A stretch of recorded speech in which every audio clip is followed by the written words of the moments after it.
Welcome friends, आज हम आपके बोर्ड एग्जाम 2020 में आए हुए जो एक्सट्रैक्ट हैं उसमें आपके 4 मार्क्स के जो क्वेश्चन आते हैं उनको सोल्व करना सीखेंगे और वो ट्रिक सीखेंगे जिसमें आपको ये 2+2 यानी 4 मार्क्स आसानी से मिल जाएं।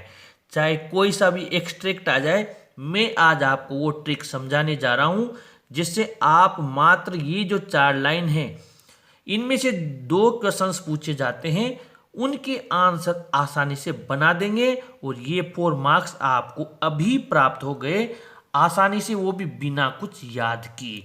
आइए देखते हैं।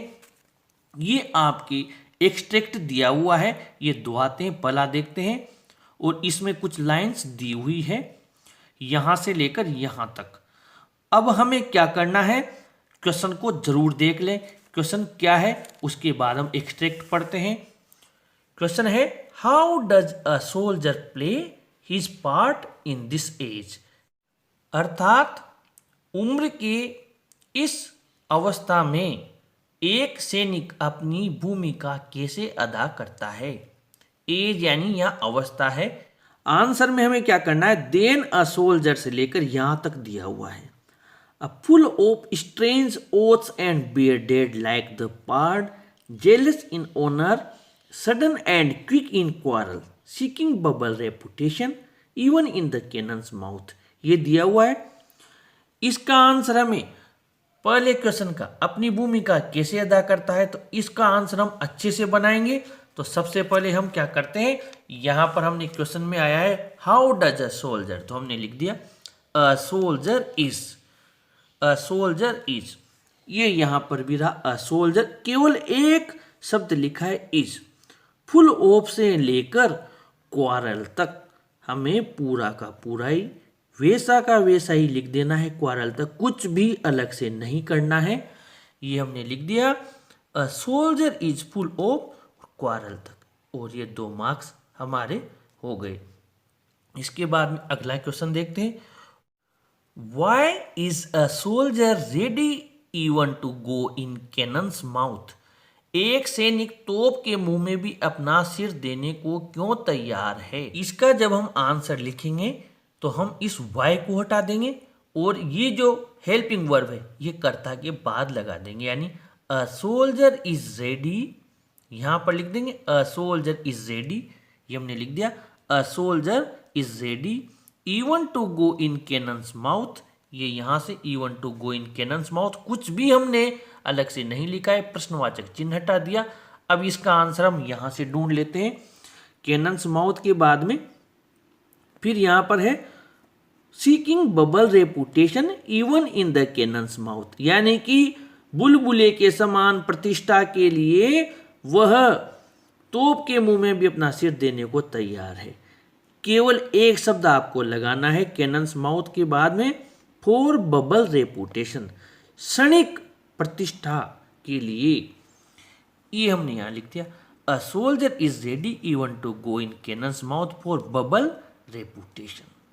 ठीक है, तो ये हमने दोनों आंसर यहां से लिखे। अब इसका जो अथवा में हमारे आया है, यहां पर देखिए आप, from the blue tits on the sloe से लेकर फॉर माई डिलाइट तक, इसके भी क्वेश्चन देख लेते हैं। ये question number 1, which birds does the poet mention in this extract, यानी कि इस उद्धरण में कवि ने कौन कौन से पक्षियों को लिया है। एक तो ये रहा from the blue tit on the sloe to the eagle on the height, 2 पक्षी लिए हैं, तो ब्लूटिट और एक ईगल। और कोई लिया है तो देख लो, नहीं लिया है तो 2 ही पक्षी लिए हैं। हम इसका आंसर आसानी से बना सकते हैं और अच्छे से बना सकते हैं। इसके लिए हम आंसर को ऐसे बनाएंगे, the poet mentions 2 birds in this extract. हमने क्या किया है, यहां पर देख लीजिए विच बर्ड्स, तो हमने डज को हटाया और ये जो एस या एस होता है ये यहां मेंशन में लगाया, यानी द पोइट मेंशंस कितने बर्ड्स है, 2, TWO 2 बर्ड्स हमने हमारी तरफ से लिखा। विच बर्ड्स की जगह हमने क्या कर लिया, 2 बर्ड्स लिख दिया, यानी द पोइट मेंशंस विच को हटाया 2 बर्ड्स इन दिस एक्सट्रैक्ट, यही हमने यहां लिखा है, the poet mentions 2 birds in this extract. और इनके नाम लिख दिए ब्लू टिट और ईगल। ये रहा हमारा आंसर, ब्लू टिट और ये ईगल। यानी आपको कुछ याद नहीं करना है, इसी में से हमारा आंसर मिल गया। अगला क्वेश्चन और देख लेते हैं हम। Question number 17, how does the poet feel when he looks at birds flying uncaged. यानी कि जो पक्षी बिना पिंजरे में बंद हुए स्वतंत्र विचरण करते हैं, उड़ते हैं, उन्हें देखकर कवि कैसा महसूस करता है। तो यहाँ पर ये जो बाद की 2 लाइन है, इनमें इसका उत्तर है अनकेज्ड दे कम एंड गो। मिल गया हमें, फॉर माई डिलाइट, मेरी खुशी के लिए। यानी उन्हें स्वतंत्र विचरण करते हुए देखकर कवि अति प्रसन्न होता है, फॉर माई डिलाइट। हम इसका आंसर बनाएंगे तो डज हटाएंगे, यानी द पोइट फील्स, कैसा महसूस करता है, डिलाइट। अब इसका शुद्ध उत्तर बन जाएगा डिलाइटेड। अगर आप डिलाइट का अर्थ जानते तो आप इस जगह हैप्पी भी लिख सकते हैं और जॉयफुल भी लिख सकते हैं, नहीं तो आपके पास डिलाइट तो ऑलरेडी हमारे क्वेश्चन पेपर में दिया हुआ है सही।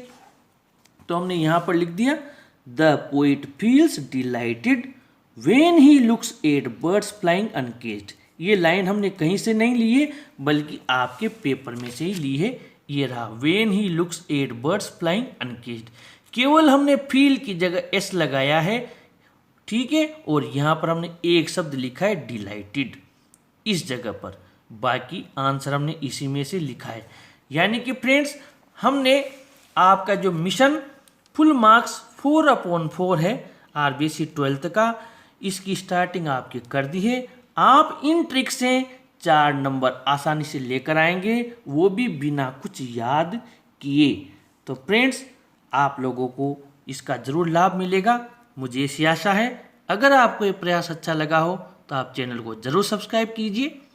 Thank you.